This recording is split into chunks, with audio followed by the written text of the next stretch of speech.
Maligayang pakikinig sa Tagalog Audio Bible PH.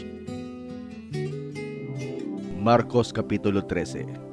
At paglabas niya sa templo, ay sinabi sa kanya ng isa sa kanyang mga alagad, "Guro, masdan mo, pagkaiinam ng mga bato at pagkaiinam ng mga gusali." At sinabi ni Jesus sa kanya, "Nakikita mo ba ang malaking gusaling ito? Walang matitira ditong isang bato sa ibabaw ng kapwa bato na di ibabagsak."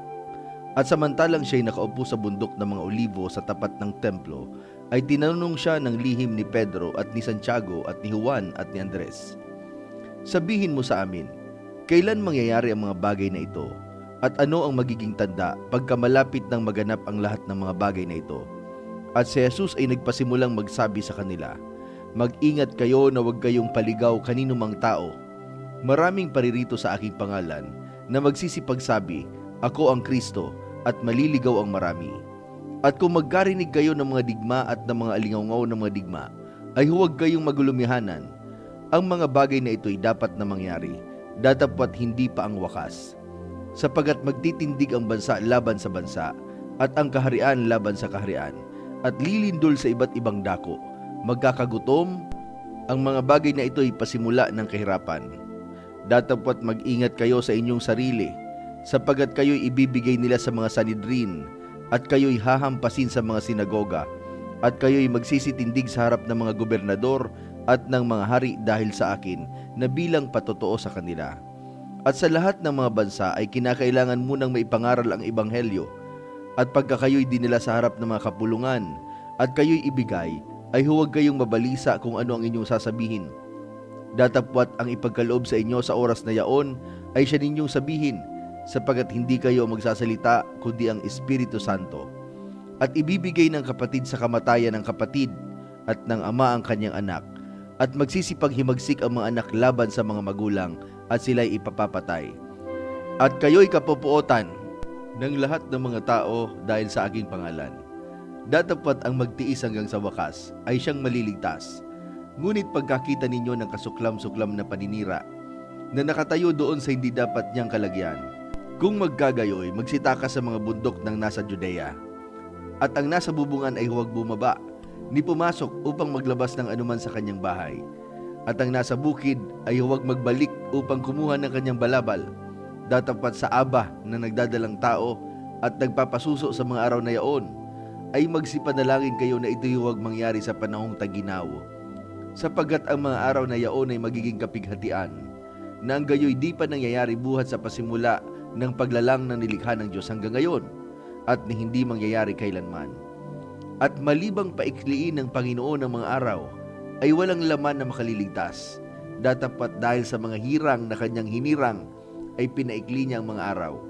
At kung maggagayon, kung may magsabi sa inyong sino mang tao, "Narito ang Kristo," o "Nariyan," huwag ninyong paniwalaan.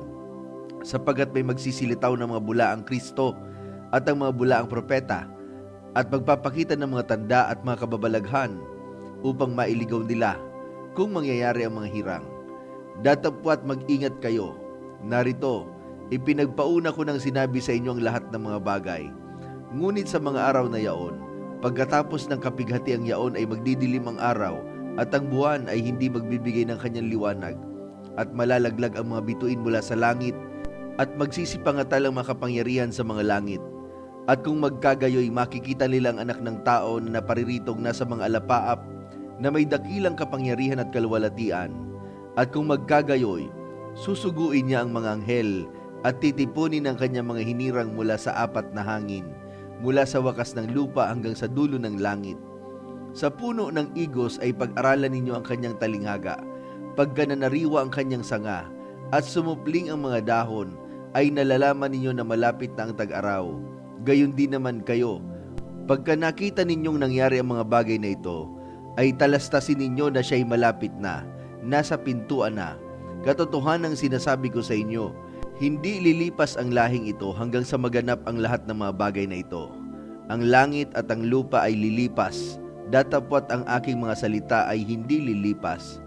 Ngunit tungkol sa araw o sa oras na yaon ay walang nakakaalam, kahit ang mga anghel sa langit, kahit ang anak kundi ang ama. Kayo'y mag-ingat, magpuyat at magsipanalangin, sapagat hindi ninyo nalalaman kung kailan kaya ang panahon. Gaya ng isang tao na nanirahan sa ibang lupain, na pagkaiwan ng kanyang bahay at pagkabigay ng kapamahalaan sa kanyang mga alipin, sa bawat isay ang kanyang gawain, ay nag-utos din naman sa bantay pinto na magpuyat.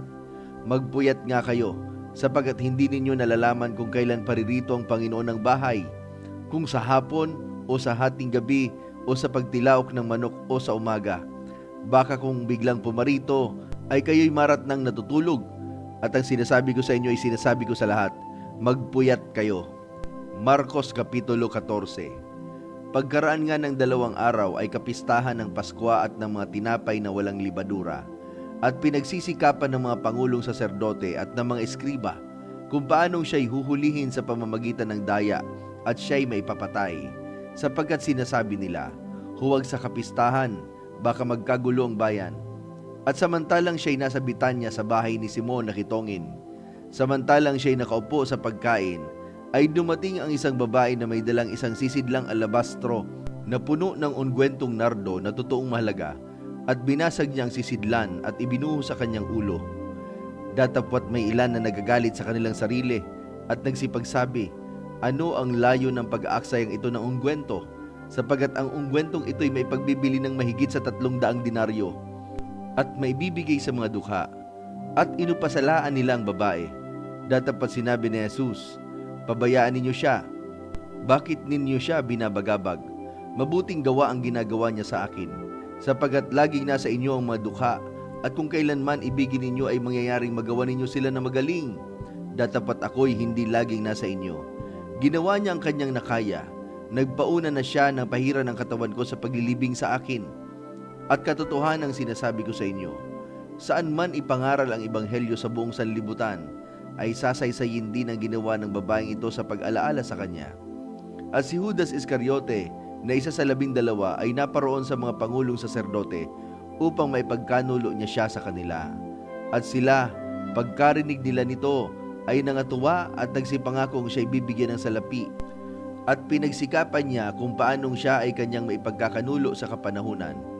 At ng unang araw ng mga tinapay na walang libadura, ng kanilang inihahain ng kordero ng Pasko, ay sinabi sa kanya ng kanyang mga alagad, saan mo ibig kaming magsiparoon at ipaghanda ka upang makakain ng kordero ng Pasko? At sinugo ang 2 sa kanyang mga alagad, at sa kanila'y sinabi, magsiparoon kayo sa bayan, at do'y masasalubong ninyo ang isang lalaki na may dalang isang bangang tubig, sundan ninyo siya. At saan man siya pumasok, ay sabihin ninyo sa puno ng sambahayan, sinasabi ng guro, saan naroon ang aking tuluyan, na makakanan ko ng kordero ng Pasko na kasalo ng aking mga alagad. At ituturo niya sa inyo ang isang malaking silid sa itaas na nagagayakan at handa na, at ipaghanda ninyo roon tayo.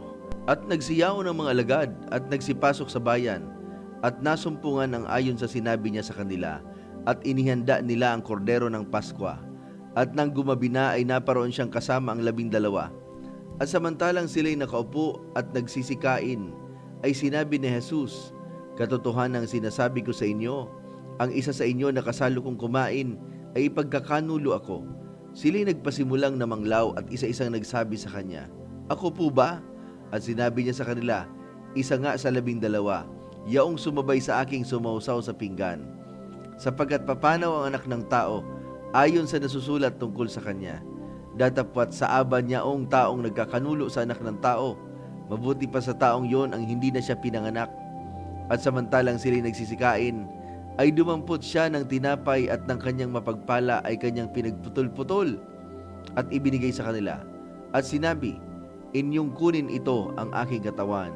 At siya'y dumampot ng isang saro at nang siya'y makapagpasalamat, ay ibinigay niya sa kanila at do'y nagsiinom silang lahat.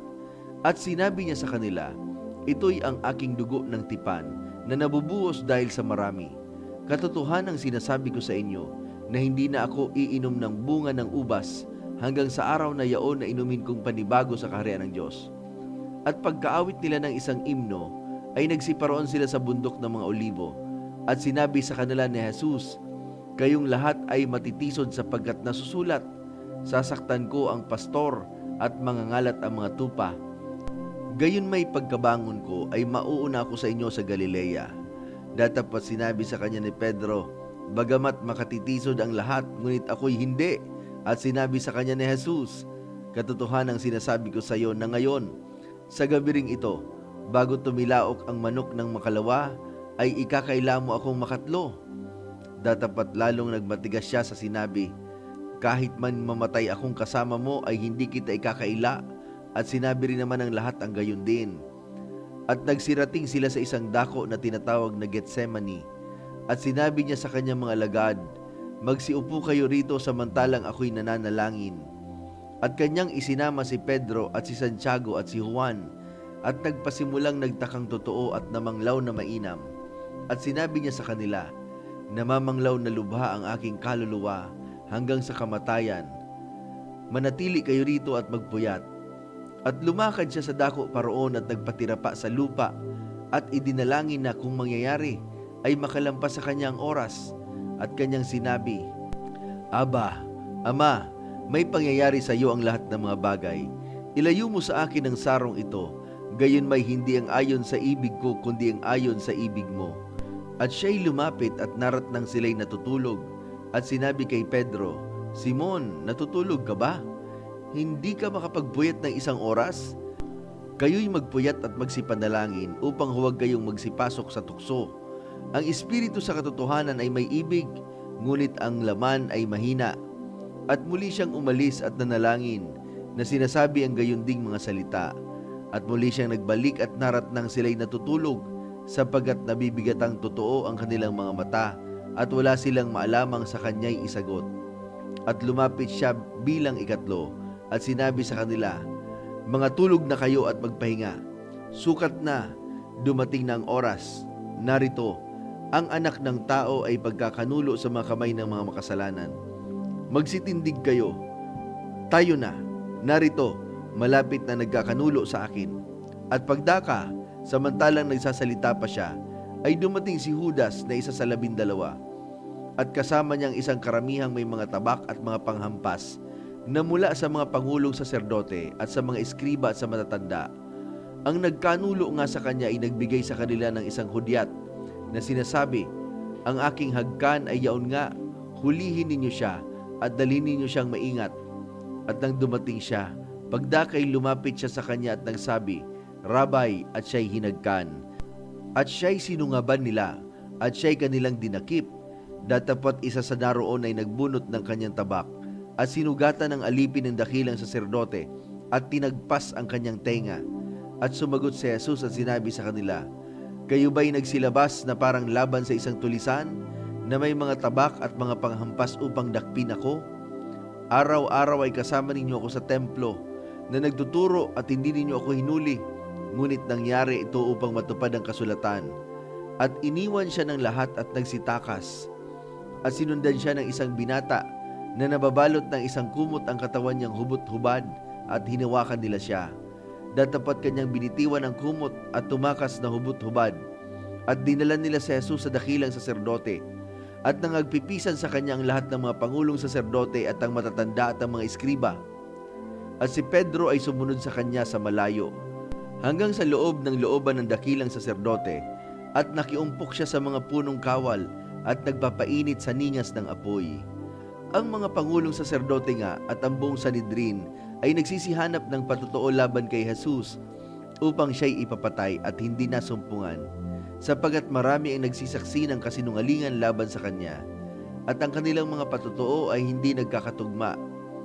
At nagsipagtindig ang ilan at nagsisaksi ng kasinungalingan laban sa kanya na sinasabi, "Narinig naming sinabi niya, aking igigiba ang templong ito na gawa ng mga kamay, at sa loob ng 3 araw ay itatayo ko ang ibang hindi gawa ng mga kamay." At kahit sa papagayon man ay hindi rin magkakatugma ang patotoo nila. At nagtindig sa gitna ang dakilang saserdote at tinanong si Jesus na sinabi, "Hindi ka sumasagot ng anuman. Ano ang sinasaksihan ng mga ito laban sa iyo?" Datapat siya'y hindi umimik at walang isinagot. Tinanong siyang muli ng dakilang saserdote at sinabi sa kanya, "Ikaw ba ang Kristo, ang anak ng mapalad?" At sinabi ni Jesus, "Ako nga, at makikita ninyo ang anak ng tao na nakaupo sa kanan ng makapangyarihan at pumaparito na nasa mga alapaap ng langit."